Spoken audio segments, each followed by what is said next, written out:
दुध आइपुग्यो है साथी हो। म बुझेन यत्रो दुध रहेछ नि त एक टाइममा।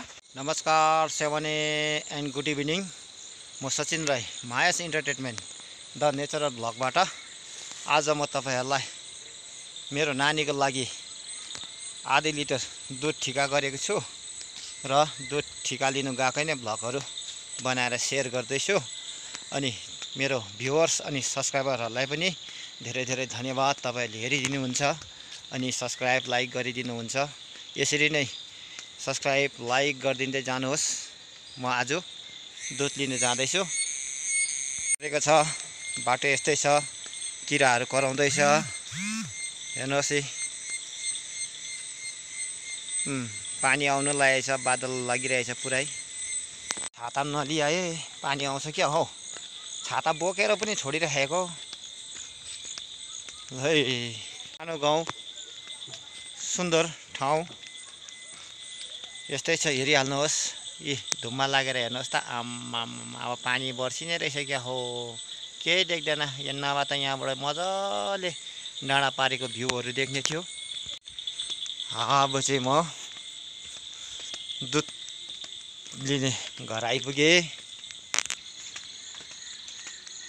दुए कि दुएन हो दुधहरू। दुध भर्खर दुधै रहेछ। एकछिन तल दोकान पनि जाने काम छ मेरो। त्यतिन्जेल चाहिँ म दोकान गएर आउनु पर्यो। नानीको लागि केही सरसामान किन्नुपर्ने छ र दोकानतर्फ गइरहेको छु। अस्तिको पानीले होला यहाँ त पहिरो झारेछ त हौ रोटैमा। अस्तिको साल यहाँ झारेको थियो, हिजो अस्ति प्लम गरेर रेडी गरियो, यहाँ फेरि झरेछ है। हेलो ए भाइ, म दोकान आइपुगेँ है। यही किन्नको लागि आएको थिएँ दोकान चाहिँ म। वहीको भाइ भनौँ न, मिमी भेज। मेरो ठिका चाहिँ भरियो। अब यो टिपेर सडक्कै खुरुखुरु घरमा जानुपर्छ फेरि हो। अलिकति ढिलो भने फेरि बुढियाको कच्याङ कच्याङ सुन्नुपर्छ है साथी हो। यातायातलाई अलिक डाइट दिँदैछु। फर्किँदैछु है साथी हो दुध लिएर। हेर्नुहोस् न, पानीमा आयो नि हौ। छाता नलि आएको त बर्बाद बनायो नि हौ।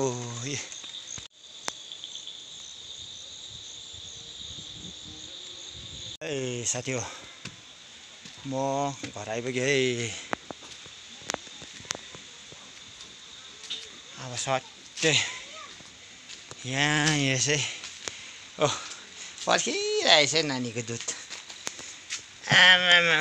दुध ठ्याक्कै राखेर तताउनुपर्छ। यो चाहिँ मिमी भेज। अलिअलि पानीले पनि भिज्यो नि हौ।